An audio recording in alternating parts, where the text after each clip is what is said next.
What's up, everybody? Today we are going to run Little Falls at the highest level I've ever run it personally, which is 5.1 feet. I was excited that we got some rain. It's been a nice high water winter, and I've been getting it at progressively higher levels, and this is the time to get it over 5 feet. So I meet up with Paul in the lot, and as we were leaving, we ran into the amazing paddle, bike, dive, climb, and his crew, and they informed us that there is another tree down over Z.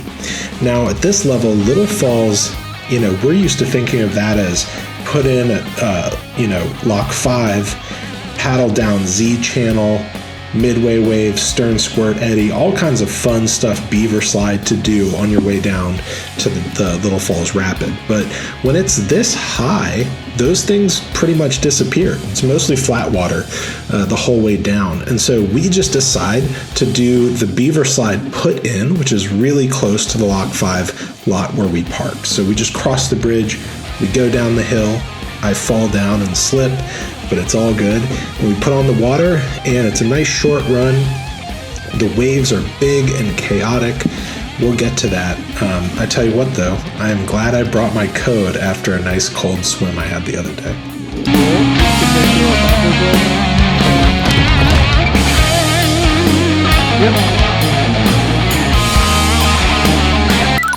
Yeah, watch your footing, y'all. This is very, very muddy, so use your paddle as a walking stick and just make sure that you're paying attention, because actually if I had fallen differently, that could have been an injury, and that would have really been a stupid way to get myself taken off the water. Okay, so two things to keep in mind here. The first is that when the river is unusually high like this, it's strainer city. You're paddling through trees and stuff like that, so you want to keep your awareness level high, keep your head on the swivel, look around for stuff you don't want to get stuck in. Second thing is that the river is so much higher than when usually most of us beginner intermediate folks are paddling Little Falls. It doesn't look the same at all. You basically don't have any of the same landmarks except for the houses up on River Right. So make sure you're scouting, watching videos, all of that good stuff. But keep in mind, scouting's different too. If you want to pull over to the side of the river, get out and take a look, you're going to have to be creative and really aware of strainers, because it's basically trees underwater on either side of you, aside from, I guess River Right has some more stuff. But just be advised, we're basically paddling out and attaining so that we can get to Beaver Slide from the put-in. And once we pass through Beaver Slide, we'll know we're in the main flow just a couple hundred yards upstream of Little Falls. So enjoy.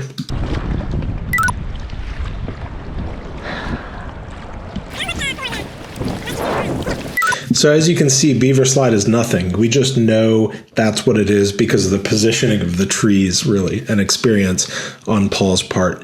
Now, the main thing that I'm thinking about is my line. Basically, it's the same as usual, which means you can go through Welcome Wave, stay left to be in the wave train. But the main thing that Paul has told me is that this now extended wave train ends with a big retentive hole. At like 3.5 and other levels, all the way up to 5 feet, there's a big rock right by the takeout below the observation deck, which forms a big hole at 5 feet, which is supposed to be retentive, kind of nasty. So basically what I'm planning to do is get through Little Falls, go river right to avoid that hole, and then come back river left to take out. It doesn't go to plan, but that's what's in my mind at least. Also, we get there way faster than I think we're going to, and since I don't have landmarks that I'm not even really looking at the houses, I am really surprised to find myself in the middle of the rapid. I'm an idiot.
So I'm relieved to get out of that wave train. I was fighting for my life there.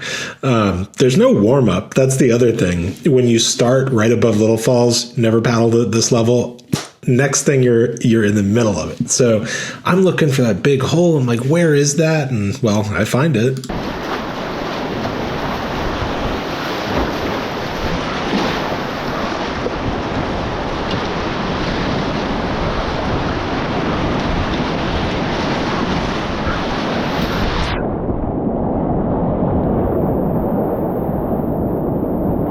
Luckily, it was more of a wave than a hole, and it was fine to go through. But what an exciting run, y'all. It was super fun. And mostly the rapid maintains its character. It's like if you hug the Maryland shore, you're going to get a big bouncy wave train the whole way down. The island is almost all the way underwater. There's one little pour over there. If the wave train on the Maryland side is too big for you, you can go river right after the main portion and then cut back through the eddy to the takeout. This wave train also continues downstream almost all the way to Chain Bridge, so a lot of people like to paddle it all the way down and then attain back up hugging the Maryland shore. All right, here's that feature I was trying to avoid. I'm pretty sure it's called catch and release. Correct me in the comments if I'm wrong. I'm glad I only clipped the corner of it. I should have turned on the gas earlier. If I had gone into the middle of that thing sideways, even my code probably couldn't save me from flipping over. Anyway, what's up next? We've got bonus footage of a run from a kayaking buddy called Ryan, who had the courage to bring a half slice into this chaos. They even went for the Welcome Rock booth. That's right, it's a pour over at this level. So check that out, and thanks for the footage. If you have something interesting that you want me to put in a video, please send it to me. Comments.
Such a good run, dude. Thank you for sharing, and thank you for watching.